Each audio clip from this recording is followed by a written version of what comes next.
à toi. Alors, Mère Mansoura et Madame Ajmia, quand vous étiez jeunes, Des nostalgies. comment avez-vous vécu l'époque où la France était présente en Tunisie? Oh, nous étions en plein bonheur. Nous étions en plein bonheur. Raconte, Ajmia, raconte. Beaucoup de souffrance, beaucoup de souffrance. On faisait face aux soldats qui sautent dans nos maisons la nuit. Ils nous empêchent de dormir. Ils prennent leur position sur nos toits avec leurs mitrailleuses. Beaucoup d'histoires. Racontez-nous. Je me souviens pas, ma fille. Mais j'entends mal en plus. D'accord. Comment vous viviez à l'époque et comment vous vivez maintenant? Tout va bien. À l'époque, Mère Mansoura, tu ramenais de l'eau dans un récipient de poterie. Ah oui, ce que j'aime pas. Paix à son âme. Toujours on remercie Bourguiba. Ce que nous avons vécu à l'époque est inimaginable. C'est lui qui a rendu notre vie plus facile. À votre avis, pourquoi est-ce que les gens mettent du temps à se révolter? Bien sûr. Beaucoup de souffrance à l'époque. Moi aussi j'ai souffert. Je n'ai jamais connu mon père, il est décédé. Mon frère est parti en France. Il nous a laissés toutes petites. Je fais le tissu sur le tissé et à la fin de la journée, on le vend. C'est mon voisin qui m'aide à le vendre. On s'occupe des nouveau-nés, on fait le textile, l'agriculture, la cuisine. On s'occupe des animaux. On a fait tous les métiers. J'ai récolté l'olive. Je me trouve avec des femmes sur des escargots. On récolte l'olive. On avait la bonne vie. Hamdoullah. Depuis votre jeunesse jusqu'à aujourd'hui, toujours vous dites Hamdoullah. Ma fille, tu ne dois jamais oublier ce mot. Jamais. Toujours on remercie notre Dieu. Hamdoullah. Comment vous avez cette force? Comment? Comment vous avez cette force? J'ai pas entendu. Qu'est-ce qu'elle dit? Comment vous avez cette force?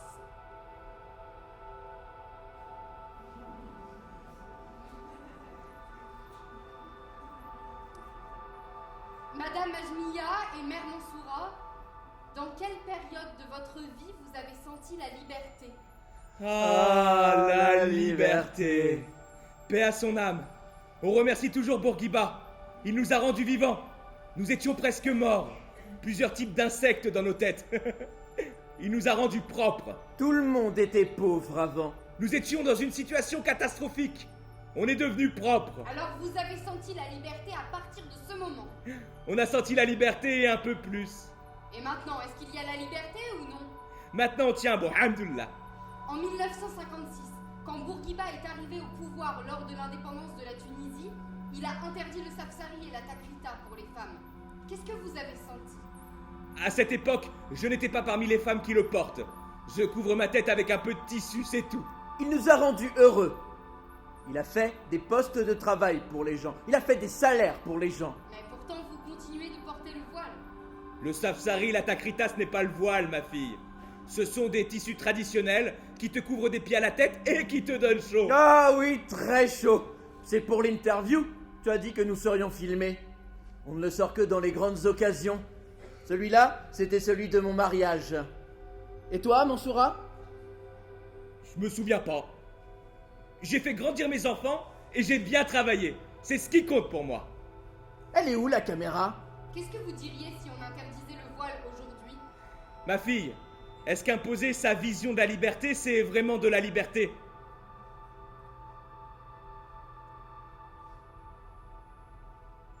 Que pouvez-vous dire aux jeunes? Tout va bien. Tout va bien. Alors on va clôturer. Dites au revoir à la caméra. Au revoir, les amants de Dieu. J'espère la bonne joie pour vous tous. J'espère entendre vos bonnes nouvelles. Dieu vous bénisse. Hamdoullah. Au revoir. Au revoir. J'espère que vous avez aimé ce que nous avons raconté.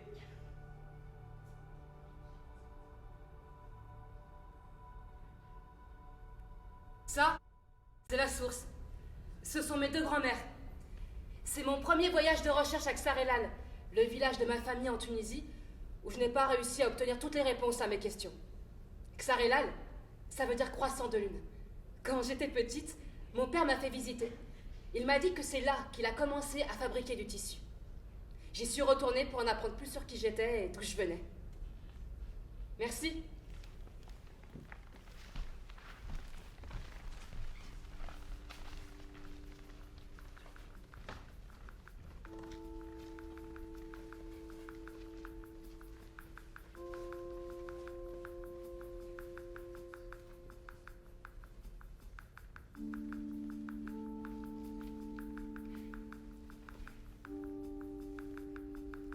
J'ai voulu connaître l'histoire des femmes de ma famille et j'ai découvert l'histoire des femmes Amazirs.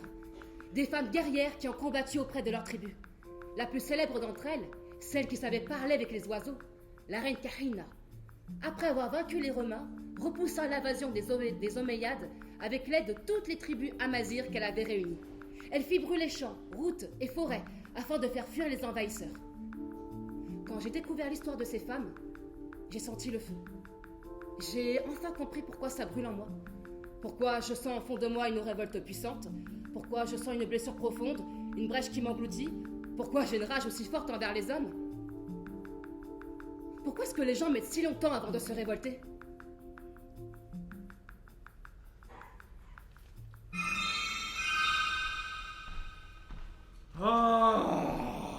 Qu'est-ce que c'est que toutes ces questions? Grand-mère? En personne, à votre service. Et qu'est-ce que tu fais là? C'est la question. J'étais tranquillement en train de faire macérer ma vieille peau au grand hammam. Les anges me lavaient, me choyaient, me dorlotaient. C'est comme ça que ça se passe là-bas, tu verras, Inch'Allah. Et puis, je me suis retrouvé ici. Mais pourquoi t'es là? J'en sais rien, c'est toi qui m'as écrit. Ah bon? Oui. Alors, tu es devenue actrice comme tu voulais? Oui. Mashallah, une grande artiste comme moi. J'ai chanté pour tous les mariages de Xarelal. Les gens ne voulaient personne d'autre que moi. Je sais. Et tu gagnes ta vie avec ça. Ça va. Hamdoullah. Et marié. T'es marié. Non. Starfallah, t'as 30 ans. Qu'est-ce que t'attends? Tu veux finir toute seule comme ta tante? Toute seule et pas d'enfant. Oh. Tu vas rester tout le spectacle? J'ai entendu tes questions. Tu t'embêtes trop avec tout ça. Tu es actrice. Tu vis ta vie, hamdoullah. Raconte des histoires positives. Les gens ont envie de rire. Pas de se prendre la tête à deux mains pour se la cogner au mur. Avance. T'embête pas avec toutes ces questions.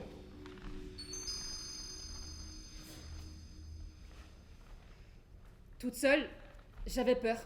J'ai rassemblé une équipe avec qui j'ai senti que c'était possible de traverser ces questions, de chercher ensemble, par le biais du théâtre, les origines de la révolte.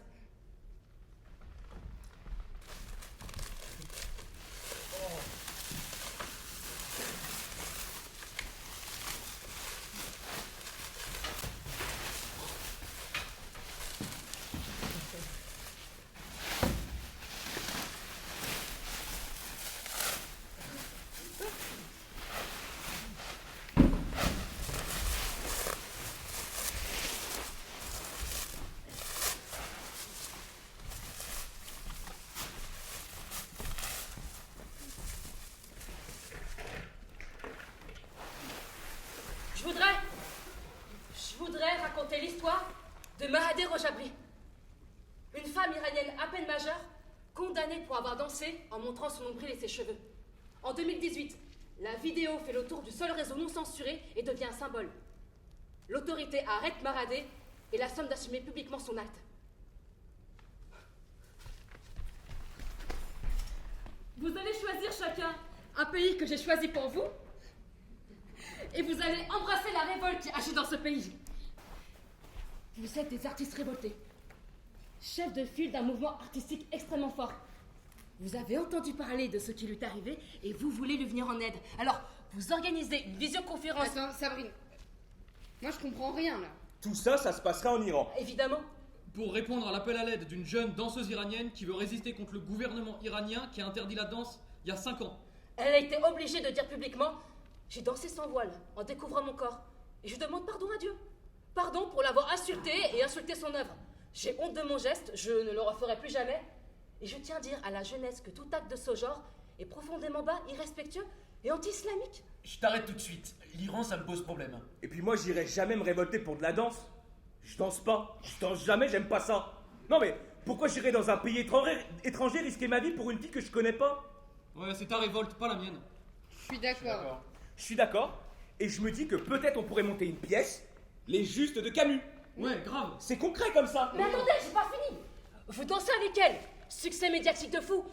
Vous décidez ensemble de faire une révolte artistique mondiale pour dénoncer les injustices sociales et les inégalités de richesse dans le monde. Ça, c'est chouette, non? Mais comme par hasard, l'Iran, il y a plein d'autres pays sur lesquels taper. Regarde les États-Unis avec l'avortement. Non mais si on suit ton idée, on va en Iran et on danse. Succès médiatique de fou. Buzz. Là on résiste. Résistance. Mahdi Rojabri. Mahdi Rojabri. Mais alors, c'est quoi votre révolte?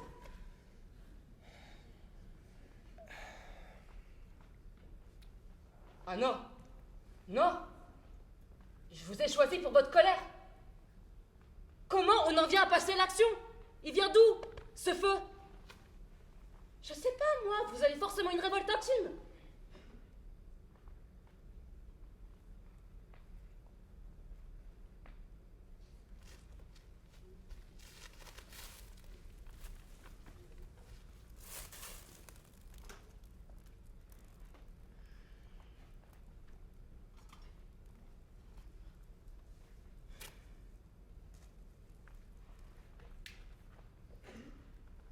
Tu te rappelles, Sabrine, quand je t'avais parlé de mon souvenir de CM1?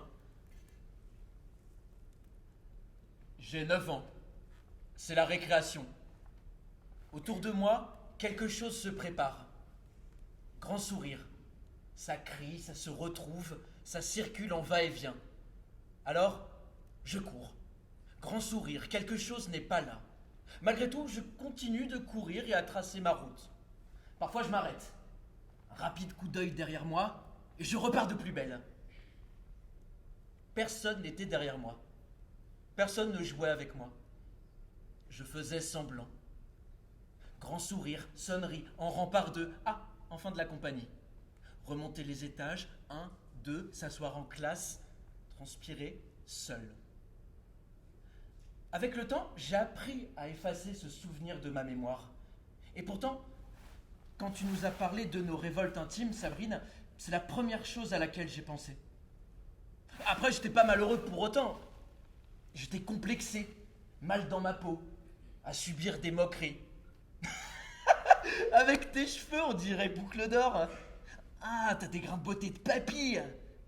Tous ces tacles dans un corps de gosse en construction. C'était pas facile, en fait, l'enfance. Alors, comme protection face au monde, je ris. Oui, je ris. Je vais pas me battre, j'aime pas ça. En plus, je sais pas me battre. Alors, tu vois. Plus tard, au collège, je me rappelle d'un camarade de classe constamment moqué et harcelé. Pablo. Il se faisait frapper dans les couloirs. On le raillait en classe. Et j'ai rien fait. Impuissant face à toutes ces violences. Je me disais que si je l'ouvrais, ça allait me retomber dessus. Un moment de répit. Les temps changent et on m'oublie un peu. Ça me va. Mais n'avoir rien fait à ce moment-là, est-ce que ça fait de moi le complice des harceleurs de Pablo? Rire à une injure, une brimade ou même une insulte, est-ce que ça fait de nous des complices? Je me trouve aujourd'hui face à vous et je me dis, j'ai besoin des autres pour être heureux. Et c'est peut-être pour ça que je fais du théâtre. Pour former un groupe, travailler en équipe et rêver ensemble vers les mêmes sommets. Sabrine, tu nous demandes si on a des révoltes intimes, mais moi, des révoltes intimes, j'en ai plein, que ce soit avec ma famille, les gens que j'aime, même les gens que j'aime pas, d'ailleurs. Mais quand tu demandes comment on passe à l'action, quand tu demandes c'est quoi ce feu, ça je comprends pas. Et t'as raison Thomas, peut-être que ne pas agir, c'est déjà un choix. Je sais que Gunther Anders, par exemple, dit grosso modo que dans la lutte, à un moment donné, la violence est légitime et nécessaire. Mais comment ça commence? Comment on franchit la frontière? C'est ça? Comment on franchit cette frontière? À partir de là, j'ai voulu rencontrer des gens, récolter leurs témoignages à travers le monde. Des étudiants, des artistes, un directeur d'école de théâtre, une psychiatre palestinienne, une clown médecin, une journaliste de terrain. Des gens qui ont vécu de près ou de loin une forme de révolte. Et je suis allée faire du théâtre à Beyrouth. La Sawara, la révolution libanaise, a commencé une semaine après mon retour du Liban en octobre 2019. La plupart des étudiants que j'ai rencontrés, même ceux qui ne voulaient pas entendre parler de politique, je les ai vus marcher dans la rue. J'ai vu dans leurs yeux une lueur que je n'avais jamais vue avant. Ils m'ont dit qu'ils ont fait une chaîne humaine tout le long du littoral en se tenant les mains. Il n'y avait pas de leader. Dans un pays dont la politique dépend de la religion, pour une fois avait lieu un mouvement de révolte qui n'avait rien à voir avec elle. C'était un mouvement artistique, festif, une célébration, une explosion de vie. Ils m'ont dit ça fait du bien. Comment est-ce qu'ils en sont arrivés là? Alors, je suis retournée en Afrique, chez les miens à Xarelal, puis à l'école de théâtre de Cotonou, au Bénin.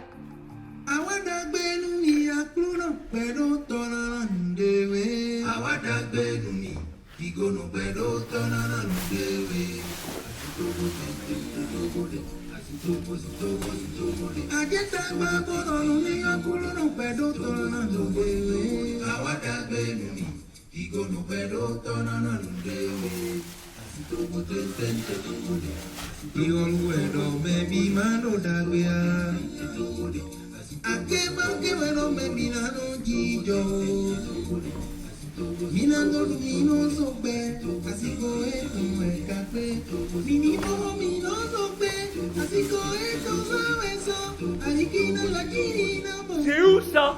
Grand-mère! Qu'est-ce que tu fais habillée comme ça? C'est impudique! De quelle pudeur tu me parles? Je suis au hammam des anges, tout le monde est tout nu. Et puis c'est ta faute, il fait chaud? C'est quoi cet endroit? Où est-ce que tu nous as emmenés? Au Bénin! En Afrique? Mais pourquoi tu vas là-bas? Va-t'en de là! La Tunisie, c'est aussi l'Afrique, grand-mère! Oui, tu m'as comprise, mais va-t'en de là! Va te trouver un mari! Ah! D'ailleurs, ne bouge pas. J'ai quelqu'un à te présenter. Quelqu'un de très bien, machallah! Ah bah non, je suis bête, c'est pas possible. Quoi? Bah, en fait, il est mort. Bon, j'essaye de me concentrer, là! Mais est-ce que je t'en... Au scout.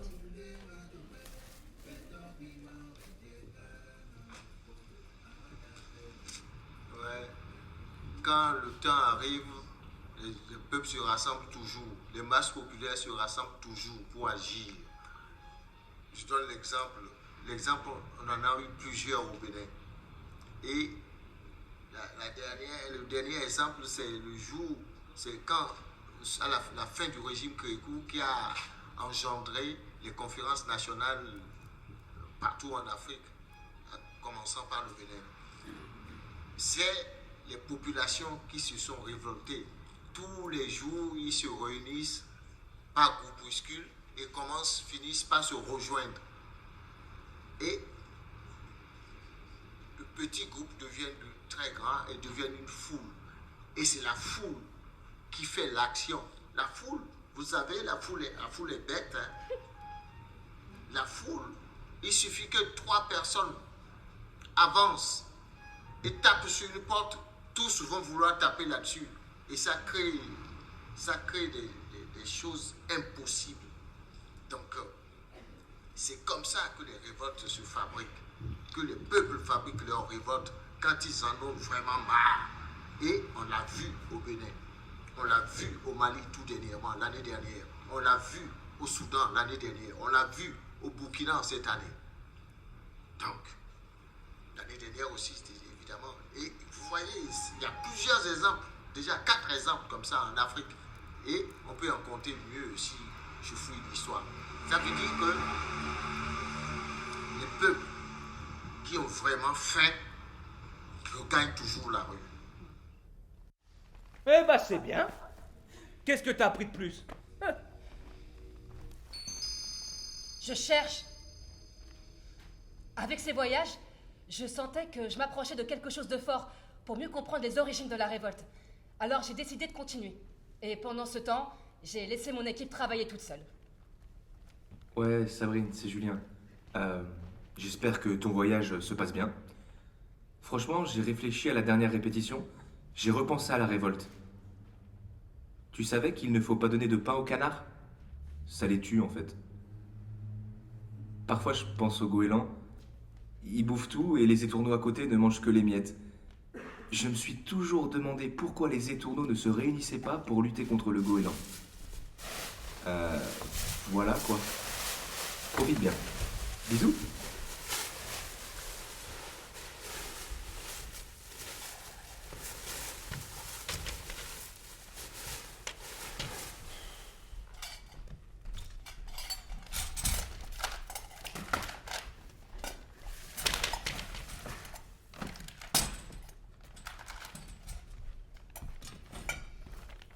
Je dois avoir 5 ans. Et je me promène avec mon père dans un marché.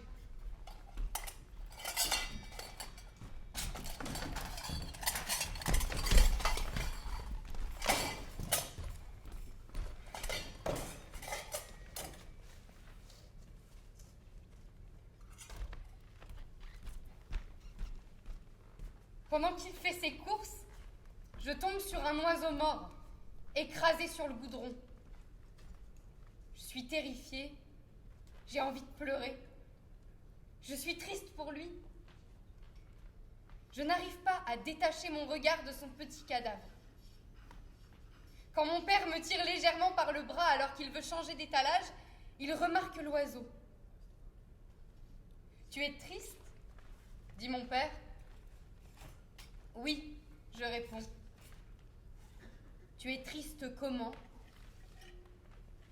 Je suis triste comme un volcan, dis-je. »« Et c'est triste comment, un volcan ?»« C'est triste, triste, triste, mais personne ne le sait pendant beaucoup très longtemps et après quand ça sort, ça brûle. Mais moi, je veux pas brûler. » Je me souviens avoir retenu ma respiration, puis... J'ai pas envie d'être un volcan, papa. Tu peux te transformer, tu le sais, mais je veux rester avec toi. Je suis là, dit mon papa. Et après, il ajoute, regarde l'oiseau et demande-lui. Quoi ?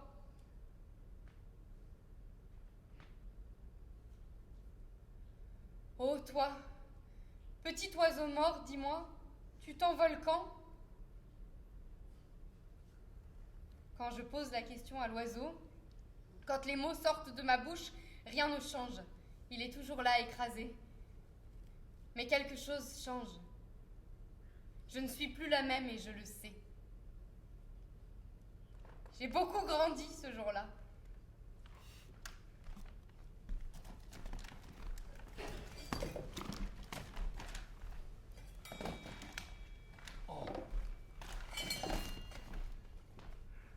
Ladies and gentlemen, c'est votre commandant de bord qui vous parle, la température extérieure est 2.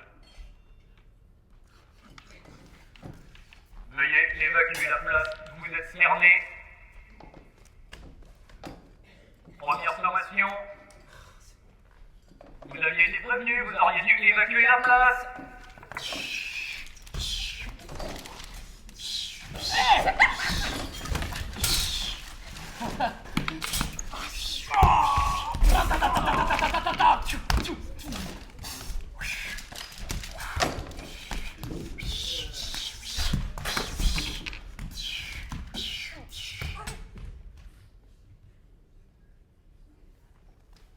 J'ai plus de grenades. Bon, c'est bon là, qu'est-ce qu'elle fait, Sabrine là ? Oh, j'en sais rien, j'en peux plus. Personne n'a de ses nouvelles.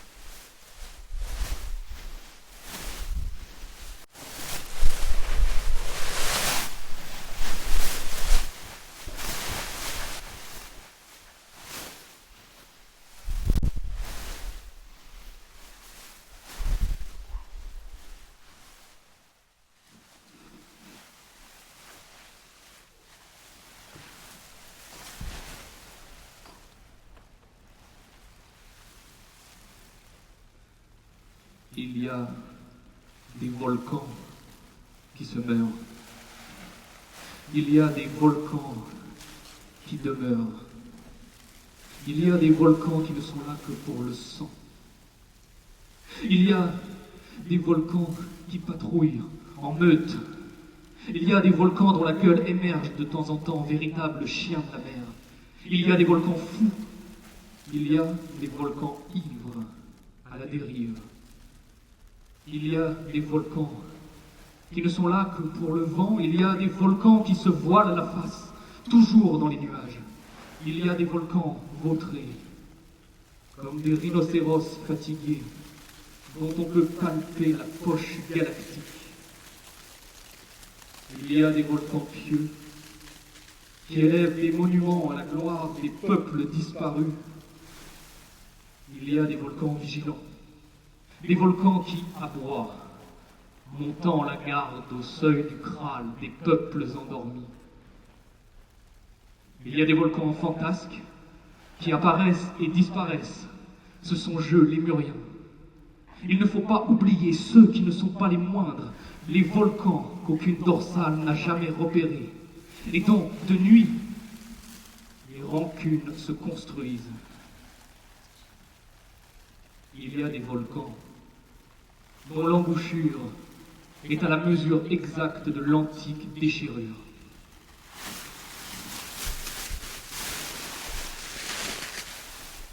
Aimé!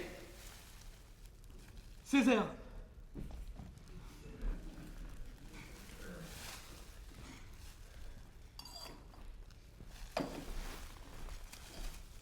Ça va, Julien? T'as changé. Tout va bien.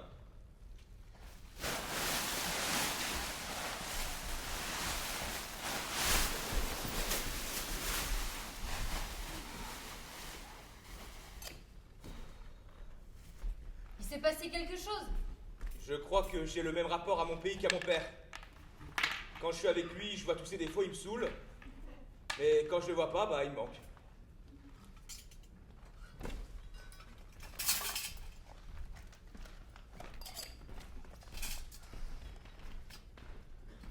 Ceux qui aiment vraiment la justice n'ont pas le droit à l'amour.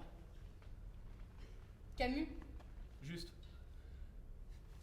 Je comprends pas pourquoi il dit ça. Ceux qui aiment vraiment la justice n'ont pas le droit à l'amour. C'est Sabrine. Mais non. Demande-lui ce qu'elle fait. Allô? Allô? Tu m'entends? Ça capte? Allô?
la révolte, on est en Tunisie, on a vécu la révolte de 2011 qui est remarquable. Mais avant la révolte de 2011, il y avait des révoltes avant l'indépendance. J'ai pas vécu ça, mais en histoire, c'est très important. On entend toujours nos parents, nos grands-parents qui parlent à propos de leur expérience. Et pour moi, traiter le sujet des révoltes, c'est très intéressant. Et comment on voit la révolte en tant qu'artiste. Artiste de quoi? C'est à long terme. L'acteur. La révolte ne commence pas seulement, par exemple, la révolte de 2011 en Tunisie n'est pas commencée en 2011 pour s'arrêter en 2011 ou bien en 2012, en 2013. Ça va rester pour des années et des années. Et comme ça, on peut dire si la révolte, c'était une vraie révolte ou bien c'était volé. Il y a des gens qui ne sont pas patients, ils veulent des résultats tout de suite, après la chute de Ben Ali.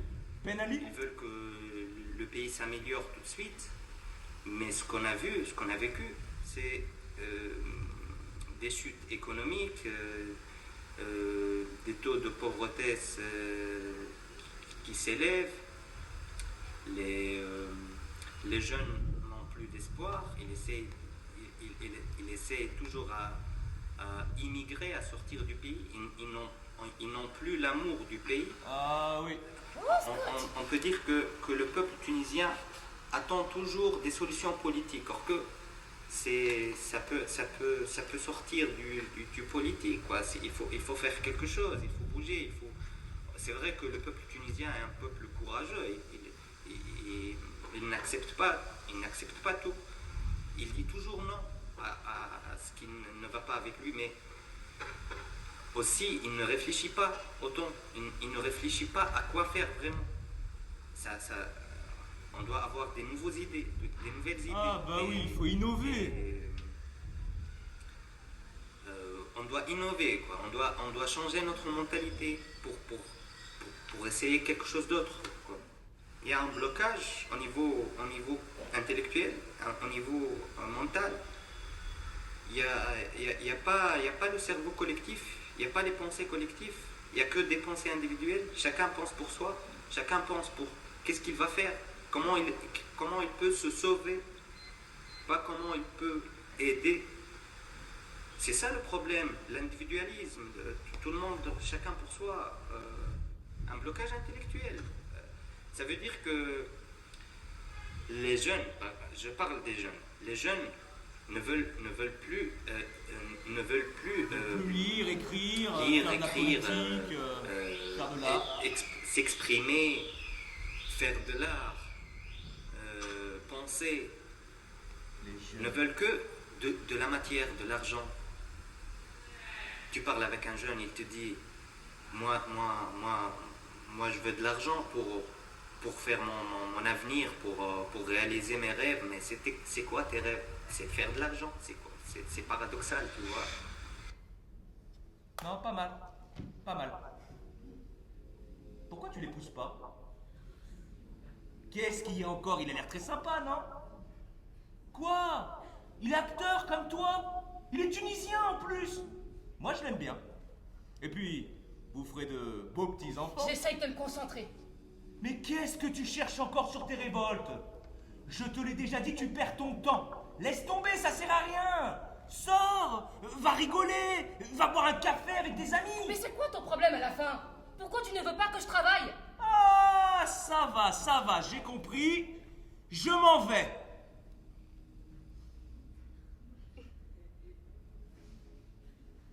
Je m'en vais. Ça y est, je suis parti.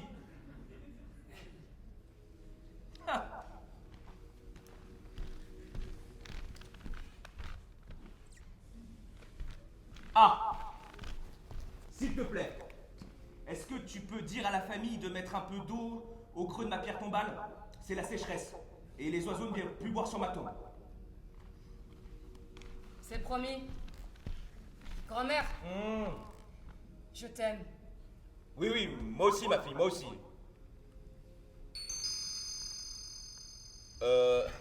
Alors là, On n'a pas trouvé de transition. Alors j'en profite pour changer mon costume. Merci Thomas. Et je voudrais prendre la parole, vous dire 2 mots, 3 peut-être. En fait, moi, si je suis sur ce projet, c'est parce que je connais Sabrine depuis la maternelle. Et si je suis resté malgré les doutes, c'est à cause de l'argent. Enfin, ce que je veux dire, c'est que on a eu beaucoup de débats, de discussions. Mais en fait, moi, je suis pas révolté. Moi, je veux juste bien vivre, profiter des gens que j'aime, de mes amis, de ma famille. Enfin, voilà quoi. Alors, si je suis resté, c'est parce que je suis un bon camarade. Et c'est aussi parce que j'ai un contrat. Pardon, excusez-moi, je m'égare. On en parle après au bar du théâtre, si vous voulez. Et puis, on va reprendre. Hein.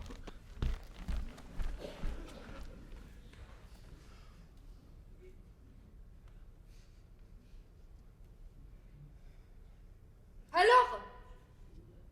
Oh, on fait quoi? Il faut bouger. Quoi?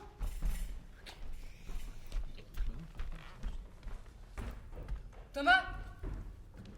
Tu fais quoi? Et tu vas où?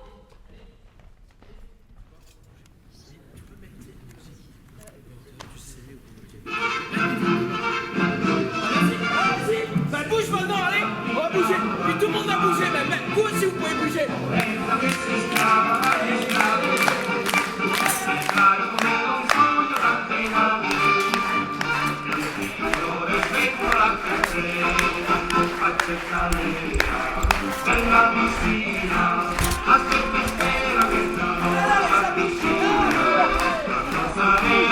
C'est joyeux, on sourit, on sourit. Joyeux,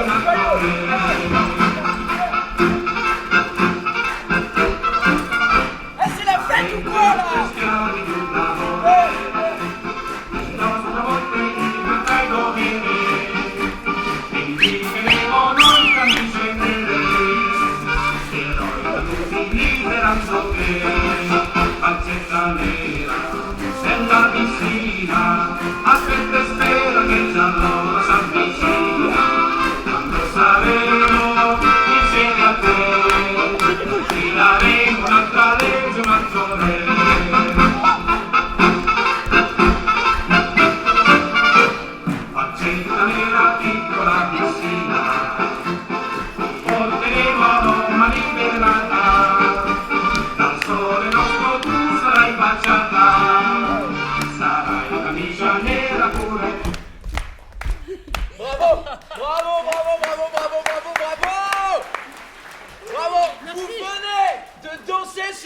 Du parti fasciste italien, bravo.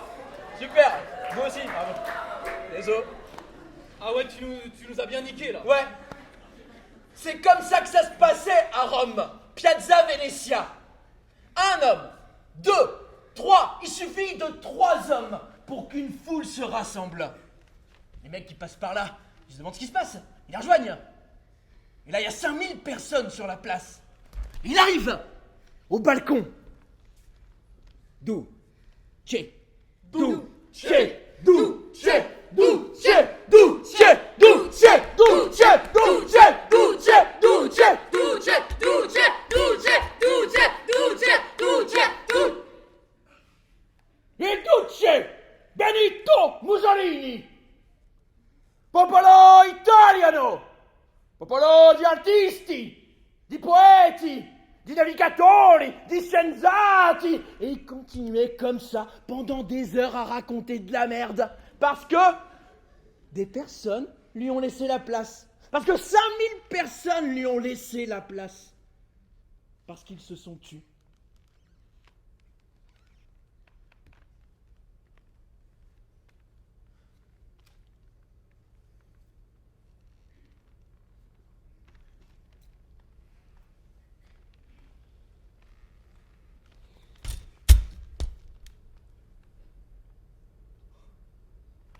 Je vais essayer, va.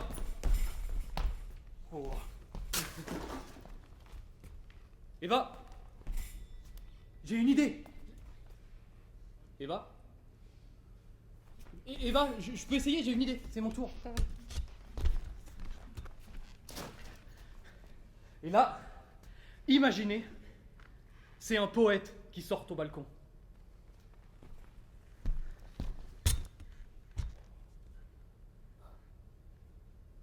Nous sommes sous le signe de la bête. Ou plutôt, mais peut-être est-ce la même chose, sous la menace d'un abêtissement. Mot à entendre ici dans son double sens, le devenir idiot et le devenir bestial. Il semblerait que la violence soit devenue notre langue la plus audible, et qu'avant que de l'être par le cœur ou le geste, ce soit par la langue que les hommes s'ensauvages. Alors essayons la peur, c'est-à-dire le courage au ventre, de trouver d'autres phrases, d'exhumer des phrases de soi sous les phrases de fer, de nous enfoncer dans l'ombre des phrases à la recherche des phrases d'ombre, celles qui protègent du feu. Dut-on d'abord y aller pour les en tirer ou les y forger? Que la violence soit devenue notre langue la plus audible ne signifie pas qu'elle doive demeurer la plus entendable. Alors cherchons nos phrases, notre justesse, notre noblesse. Je traque les miennes au milieu des enfers. Je croise beaucoup de bêtes, je suis une bête, comme nous tous. Mais n'oublions pas que notre bêtise n'est pas seulement sauvage, et que nous sommes aussi fondamentalement des animaux poétiques. Mohamed, Bougar, Sarr. Merci. Ouais, merci Adrien, c'est très joli. Mais on sait très bien que c'est pas les poètes qui vont au balcon. Qu'est-ce qu'on fait? On essaye de rendre belles des atrocités? Jouer les dictateurs, c'est marrant, c'est ça? Benito Mussolini, c'est réel. Franco, c'est réel. La marche sur Rome, la retirada, c'est réel. Sabrine, je suis comédien. On vient me chercher, on me donne un texte, on me paye et je le joue. Pardon, hein, mais je comprends pas ce qu'on fait. Je comprends pas à quoi on joue. Tu veux quoi de moi? Tu veux que je vienne et je raconte ma vie de merde? Je suis né pauvre à Villeurbanne? Tu veux que je vienne faire un poème avec des oiseaux, des fleurs, des... Ouais, c'est pas non plus ce que j'ai fait, t'abuses un peu. Pardon, Adrien, c'est pas contre toi. C'est contre Sabrine. Merde, à quoi on joue?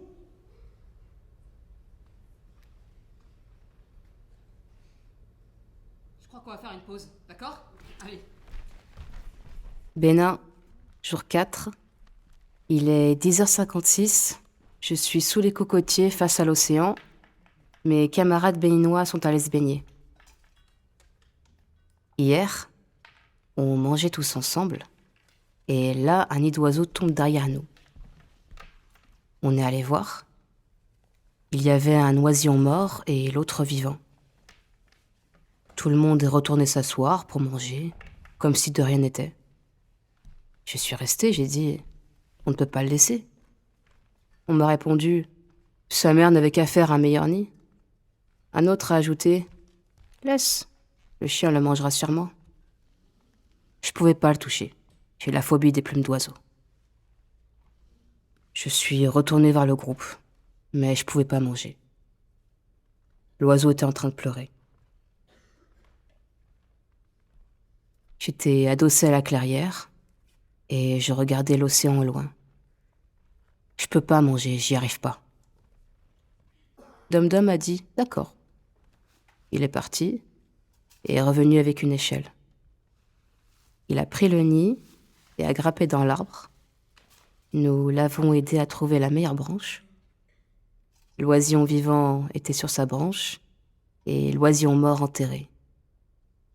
Dom Dom m'a dit « C'est grâce à toi ». J'ai répondu « J'ai rien fait, j'ai fait que pleurer ». Il m'a dit « Si ». Car tu n'as pas su regarder ailleurs. Donc du coup, 1 mois, 2 mois, la fête approchait, mais il n'y avait pas eu de rénovation. L'État avait donné l'argent pour rénover les stades, les routes et consorts. Donc 2 mois, on ne voit rien. Du coup, la population s'est soulevée bon matin. Ils ont marché pour aller à la mairie, pour que la mairie puisse rendre des comptes. Le jour, moi je sortais de l'école et puis subitement je suis tombé dans leur manifestation où il y avait des tirs un peu partout. Il y avait Des tirs à balles réelles? Des tirs, oui, parce que c'est venu finalement à balles réelles, puisque la population était vraiment en colère et la population jetait aussi des pierres un peu partout et disons que ça a dégénéré dans tout le quartier, dans toute la ville. Donc du coup moi je suis tombé dedans. Qu'est-ce qu'il faut faire? J'ai garé ma moto et je suis rentré dans la manifestation avec des amis et consorts. On a commencé par lancer des pierres, tout ce qu'on ramassait, on lançait contre les policiers. Et il faut aussi dire que j'avais en temps mon papa qui était flic de la localité. C'est-à-dire policier? Je te jure, policier. Et puis je l'ai bien vu dans la manifestation, bon, parmi les policiers, hein, bien sûr, qui cadraient la population et tout. Ne serait-ce, faut vous dire que j'ai lancé les cailloux contre lui, contre mon père et tout ça. Et dès qu'il est venu à la maison, j'étais tranquille, il m'a demandé si moi j'étais parmi les manifestants. Je lui ai dit non, mais pourtant je l'ai vu tout blessé au pied. Parce qu'il y a des lances au pied et tout, donc il était blessé au pied et tout, donc je riais dans mon coin et tout. Moi, quand on me parle de manifestation, ça me fait rire. J'ai participé, si je peux le dire, à une manifestation estudiantine. Et j'étais dans un groupe artistique, ils ont dit qu'on va manifester pour les votes, de quelque chose, je ne sais pas. Mais moi, il s'agissait de danser, de jouer, donc j'étais dedans, j'étais avec eux. Je ne comprenais rien du tout. Il est vrai que je n'ai pas beaucoup manifesté, mais je pense que oui, c'est vrai. C'est important. Pourquoi? Parce que il y a des choses, il y a des gens, par exemple, ils n'ont pas la capacité de se défendre. Par exemple, comme nous sommes à l'université, ceux qui viennent après nous ne peuvent pas se défendre. C'est à nous de préparer le terrain pour eux. Donc on doit, si on voit qu'il y a des choses, des régimes qui ne sont pas acceptables, qui ne vont pas avantager nos frères et sœurs, nous devons nous soulever, on dit non. Tout juste après les manifestations, on a vu les travaux qui ont démarré dans la ville. On a vu le stade qui a été rénové. On a vu les routes qui ont été aménagées. Et plusieurs choses ont marché, plusieurs choses ont changé dans la ville.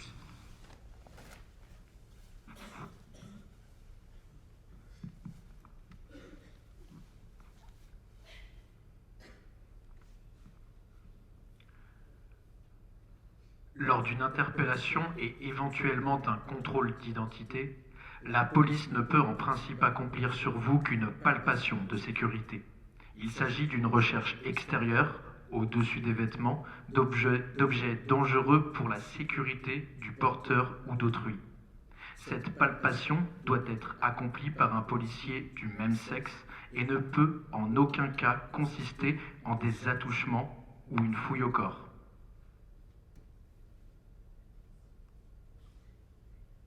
Merci.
Avez-vous peur de la mort et depuis quel âge?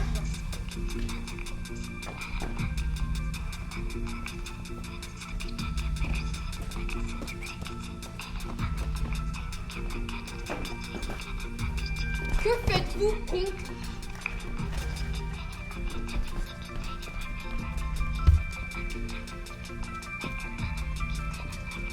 Aimeriez-vous être immortel?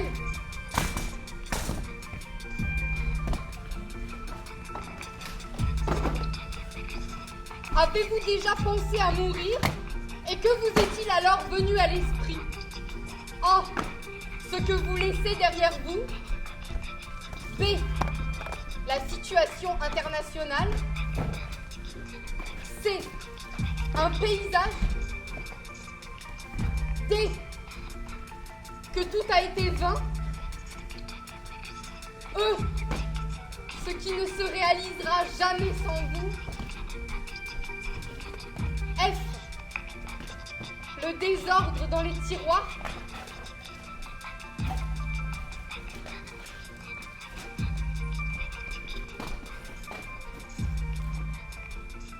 J'ai peur.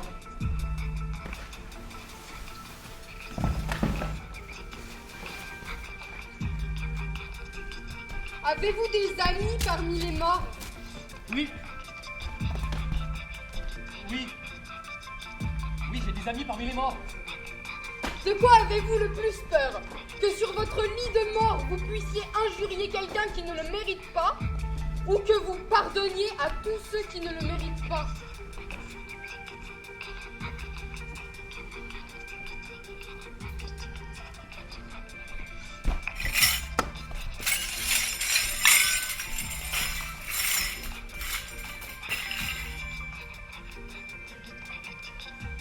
À qui feriez-vous le plaisir de votre propre mort?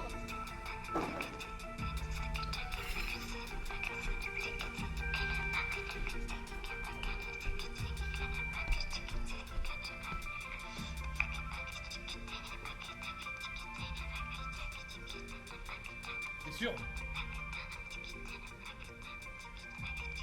J'ai pris le train pour venir. C'est tôt, c'est loin. J'arrive, je connais personne. Je vois des gens qui rigolent ensemble, ils mangent des croissants, boivent du café. Bonjour, j'ai rendez-vous. Un monsieur très souriant me regarde de bas en haut. Ah, c'est vous. Excellent. On va y aller. On rentre dans une grande salle avec une chaise en plein milieu. Je comprends tout de suite que c'est ma place. Devant moi, il y a une estrade avec 5 personnes assises qui me regardent d'en haut. Elles sont toutes en uniforme militaire, avec des médailles sur la poitrine. À gauche, une femme, la seule, la greffière, je crois. À droite, le monsieur souriant de tout à l'heure. Toujours souriant d'ailleurs. Le procureur. Derrière moi, loin, mon avocat commis d'office. À aucun moment on me donne la parole. Je suis parti faire une école de théâtre dans un pays étranger et je ne me suis pas présenté à la caserne de Sierre comme l'indiquait mon ordre de marche. Je ne suis pas allé à l'armée, je suis suisse. À un moment donné, le procureur prend la parole. Je pense que M. Zumthor, ici présent, est un menteur et qu'il n'a pas voulu faire son service militaire. Je requiers donc 2 ans de prison, dont 6 mois fermes, et 8 000 € d'amende. Pour les motifs suivants: insoumission, refus de servir et désertion. À 7h30, ils ont sonné chez mon père. Ils étaient 2, des militaires. Bonjour monsieur, on cherche votre fils. Il a des ennuis avec la justice. Merci Adrien, c'est très joli.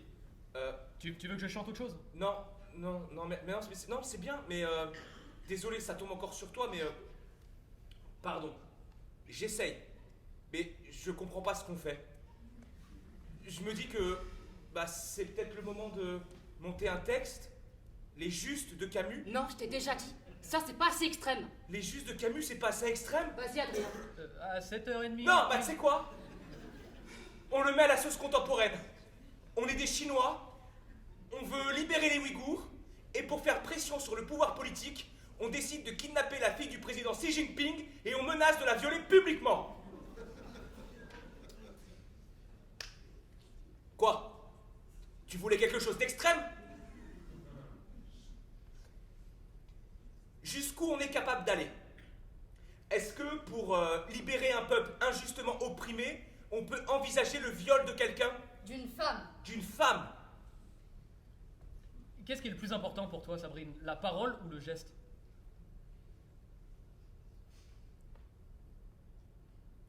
Ok, on fait l'improvisation. Je fais qui? Bah tu fais la fille.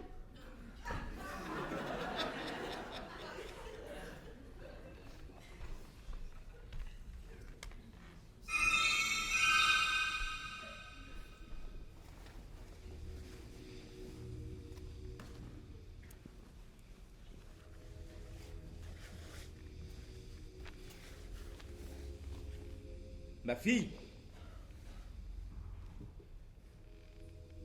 Ma fille. Il y a cette petite fille béninoise à qui j'ai offert une bouteille de Fanta. On est dans un marché. On doit aller chercher des costumes pour un spectacle. Son regard quand elle a compris que ma bouteille c'est pour elle. Et là, le guide croit qu'elle me l'a volée et il lui envoie son pied en pleine figure. Elle s'est décomposée. J'ai vu sur son visage apparaître comme un voile invisible le masque du traumatisme et j'ai rien fait. La metteuse en scène me tire sur la moto. Il faut rentrer pour la répétition. J'avais peut-être envie de vomir. Certainement pas de faire du théâtre. J'ai pas envie de faire du théâtre quand je suis révoltée alors que c'est toute ma vie le théâtre. Ça me rend triste. Merliche, c'est triste. Mais t'es pas responsable de la violence des gens. Toi, ton rôle, c'est de donner la bouteille. Après... Ça suffit pas.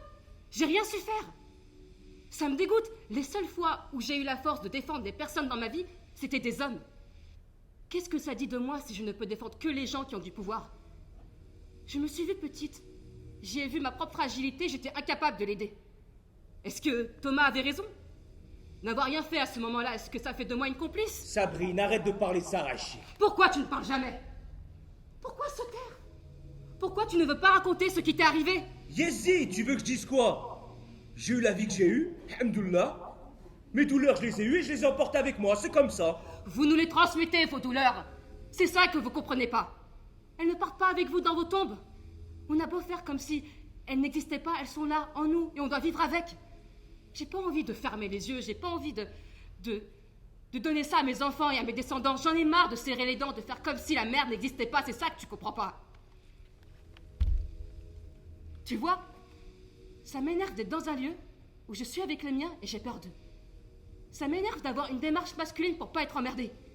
Et je comprends pas ce rapport aux meufs, tu vois. Je fais le ramadan. Je suis bien, j'ai l'esprit serein. Je descends pour travailler et là, franchement pas mal. Pourquoi tu me dis ça? Je fais le jeûne, comme toi. J'ai pas besoin d'entendre ça. J'ai fait l'effort, pourtant regarde. J'ai mis un pantalon et une veste large. Pourquoi on me dit ça? Ma fille. Stanley. En primaire, toutes les filles mettent des survêtements. Et moi non, je mets des jupes. Et tous les jours je reviens en jupe, même si tous les jours on me frappe. Et moi non, je veux être une fille. Pourquoi mon camarade s'avance vers moi, me balance, tu me suces pour un chocolat? Archem, arrête de J'avais parler. 9 ans dans le palais des sports. Ils sont 3. Il y en a un qui m'attrape par le col, les 2 autres se collent à moi. Ça va très vite.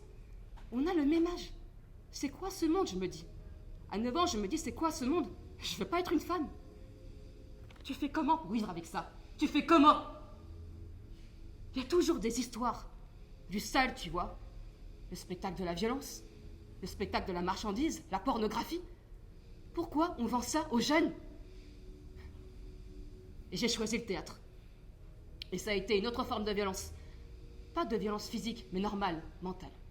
J'ai fait tous les efforts pour quitter la cour de récré. Je quitte ce monde enfin, et boum. Bah non. T'as pas le vocabulaire, t'as pas les armes, t'as un accent. Tu n'as pas la bonne culture. Et de nouveau, je me sens fragile.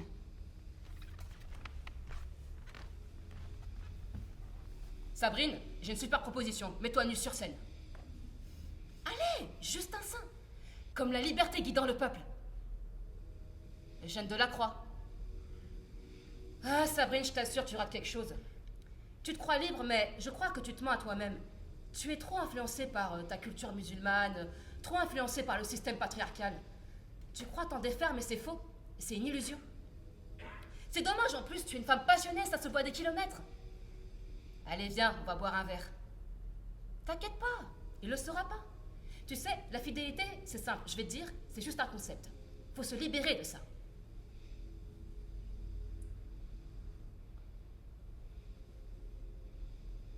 Pourquoi on continue d'accepter?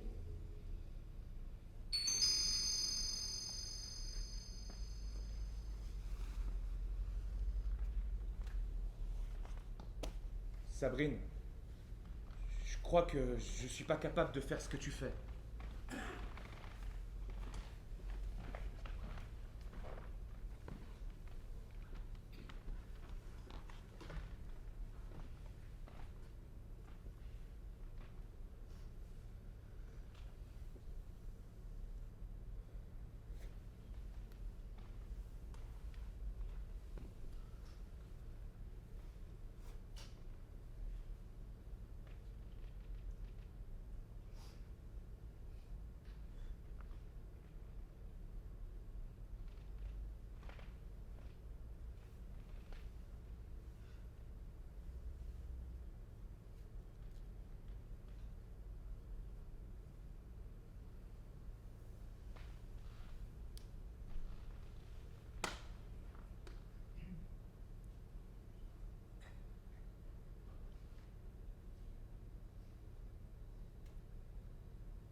Comme je te l'ai dit, cette nouvelle guerre, ou en tout cas la poursuite de cette guerre, parce qu'il ne s'agit pas vraiment d'une nouvelle guerre en réalité, surtout si on parle de la Russie, parce que la Russie, elle est en guerre avec tout le monde depuis bien longtemps.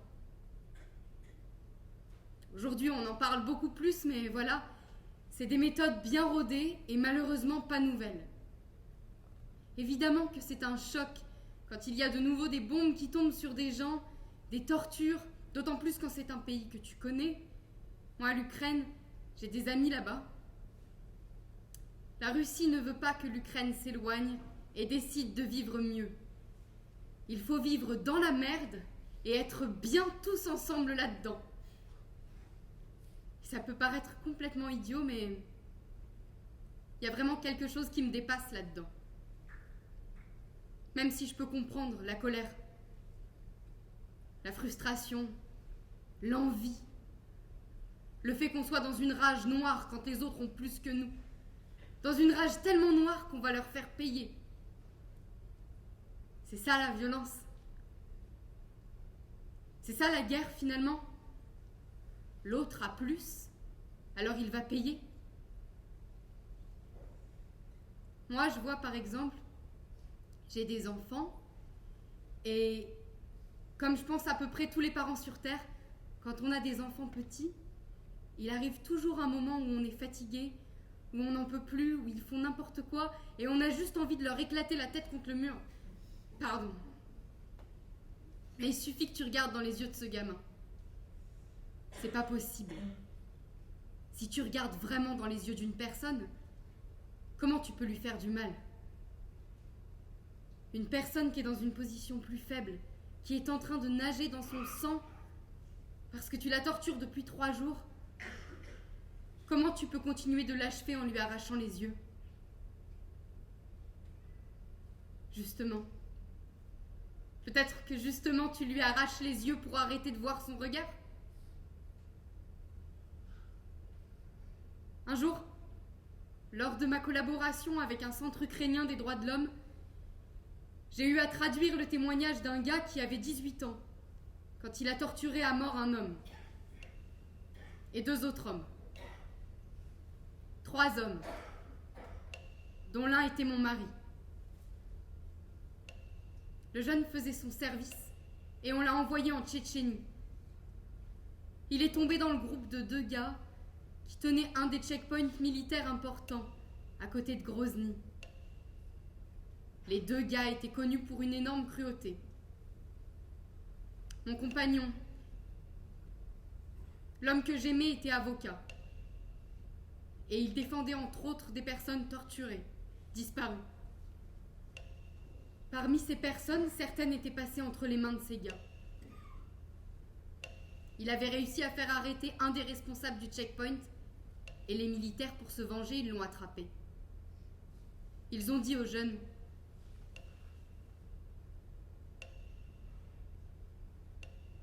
voilà, c'est ton boulot. Sinon c'est nous qui te faisons ça, donc tu vas... Ils l'ont tué pendant 3 jours. Ils lui ont arraché les yeux. Ils lui ont coupé une main.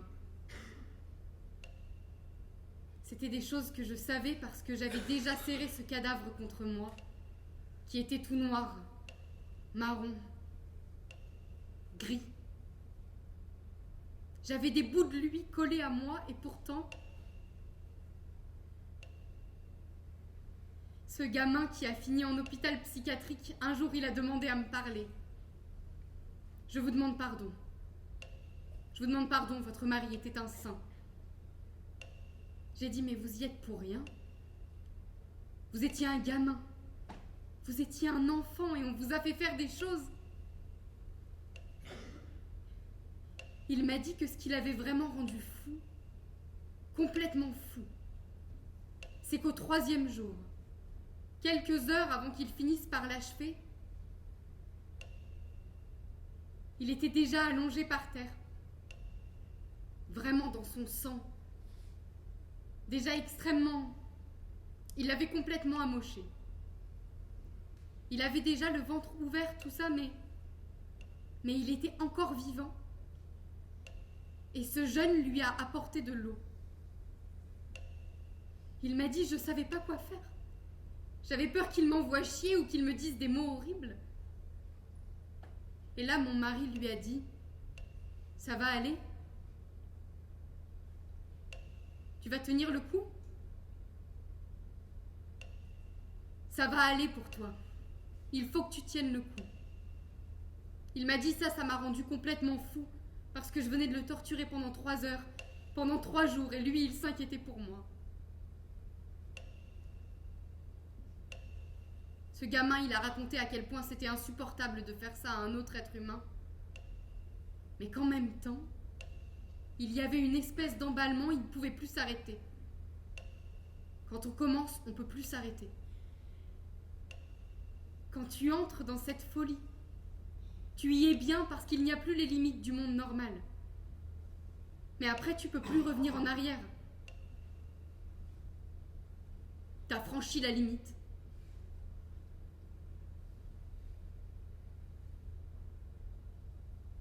Comment je trouve cette force? Il me semble que même quand tu peux éliminer quelqu'un physiquement, tu ne peux pas éliminer son âme. Tu ne peux pas éliminer sa force d'âme. Tu vois? Tu peux pas éliminer l'âme de quelqu'un qui s'inquiète pour son bourreau parce qu'il sait qu'il va vivre mal toute sa vie. Et cette force, elle reste quelque part dans...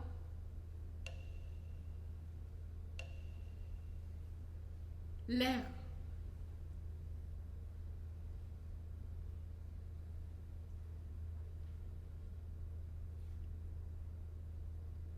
Merci.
Samar, je voudrais te poser une question.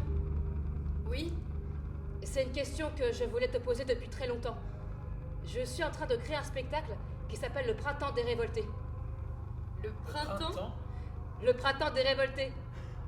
Ah bon?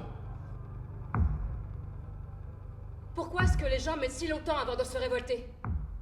Elle se lève.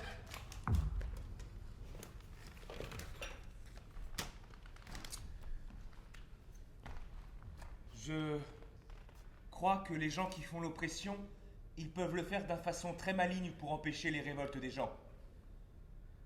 Imagine un grenouille dans un pot très chaud. Elle se révolte immédiatement. Celles que tu réchauffes petit à petit, elles peuvent supporter un moment et elles meurent avant de se révolter. Et je pense, dans le cas de la Palestine, que les Israéliens sont des maîtres pour faire des étapes graduelles. Des étapes graduelles. Des étapes graduelles pour empêcher les révoltes des gens. Maintenant, l'art. L'art peut être un transitional space, un espace de transition. L'art peut aider l'expression sans se mettre dans une confrontation suicidaire. Je vous donne 2 exemples. La révolution des couteaux. Des écoliers palestiniens ont commencé à prendre des couteaux et à faire une confrontation à distance 0 avec des soldats. Je revois cet adolescent de 12 ou 13 ans qui va attaquer un soldat adulte très armé. C'est une confrontation suicidaire. Pendant la même période, dans une école à Jérusalem, ils ont créé un théâtre. Des enseignantes permettaient aux enfants d'exprimer leurs émotions grâce au théâtre. Et les enfants pouvaient improviser et jouer à la fois et les soldats et les adolescents. Ça a été empêché par les Israéliens. Le théâtre a été stoppé et les enseignantes arrêtées. Sauf que c'est un espace transitionnel qui ne menace pas, et quand on empêche cet espace symbolique, les conséquences vraiment... Les enfants ont besoin... Sinon ils font le passage à l'acte, mais ce sera un acte très dangereux. La grenouille peut se transformer en scorpion. Si elle sent le danger, elle frappe, elle pique, au risque d'être elle-même la propre victime de cette révolte. L'art maintient la capacité à agir, et c'est très important pour surmonter les sentiments d'humiliation. Ça donne la possibilité de faire, avec un accent anglais, le catharsis. On dit catharsis en français? Oui, catharsis. Elles bougent de leur situation d'opprimés. En thérapie, quand je travaille avec des gens qui ont subi un gros trauma, je propose toujours une situation un peu théâtrale. Autre exemple, dernièrement je suis allé à Gaza pour former les psys qui travaillent avec les enfants. Et parmi les outils qu'on utilise, il y a écrire une lettre. On m'a raconté l'histoire de 3 d'entre eux. Une fille et 2 frères. Là, on est dans la rue El Wadi, qui a été bombardée. Et ils jouaient avec... ils ont perdu leur... elle cherche son mot... Playmate? Leurs camarades. Oui. Écrasés par les bombes. Et ceux qui ont survécu font une anorexie suicidaire grave. J'ai proposé qu'elles écrivent une lettre pour eux. C'est très émouvant. Très émouvant. Et ça aussi, c'est un peu théâtral. C'est la symbolique. Quand on empêche la symbolique, les gens ont besoin de faire des choses, soit violentes, soit suicidaires. Et c'est très difficile. Les révoltes doivent avoir un spectre le plus large possible. Pas tous les gens sont capables de faire la théâtre. Pas tous les gens sont capables de faire la manifestation. Pas tous les gens sont capables de faire la révolte armée. Mais toutes les formes de résistance sont nécessaires. Chacun il peut savoir. Chacun il peut estimer ce qu'il est capable de faire. Quand la révolte devient mortelle, la décision de venir dans la rue doit être intime et personnelle. Et je dis ça en tant que médecin. De mon point de vue, les priorités, c'est la préservation de la santé des gens. Je cherche toutes les formes de révolte possibles qui préservent la santé des gens. C'est pour ça, l'art, l'écriture, ce sont des formes de révolte qui peuvent sauver des vies. Toi, tu fais la théâtre à l'intérieur. Peut-être que plus tard, tu feras à l'extérieur. Ou peut-être pas, mais ce sera ton choix. Et tu le feras en pleine conscience. Elle la regarde avec tendresse. Quand je suis allée au Liban, j'ai vu des gens danser en se tenant les mains. La dabke? Oui, c'est ça. Je sais qu'on la danse aussi en Palestine. Est-ce que tu pourrais nous montrer? Tu veux qu'on danse la dabke? Tu veux qu'on fasse la dabke? Oui. Allez.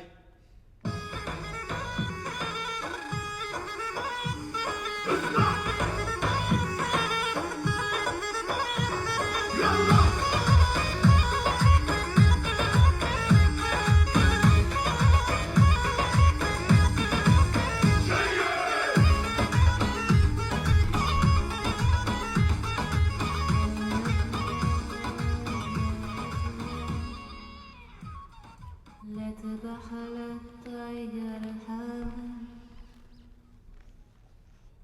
رخيا لا تساتي بتخك غيري ما تتنام يارو خيرينا ديستكر كنك غالينا لنا غسلت يا بريما ننشر غنغر ياسمينة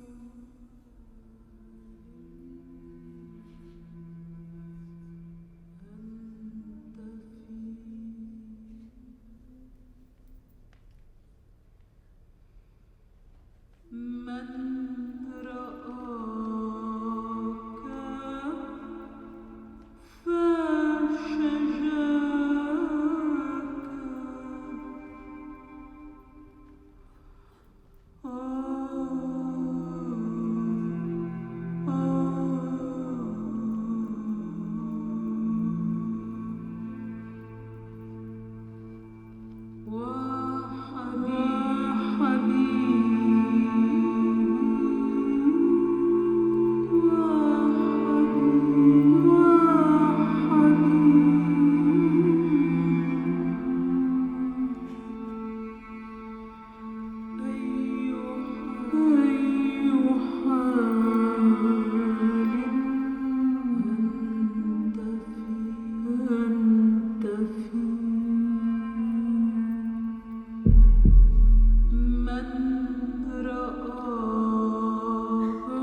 Et maintenant?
trop pour toi. Merde.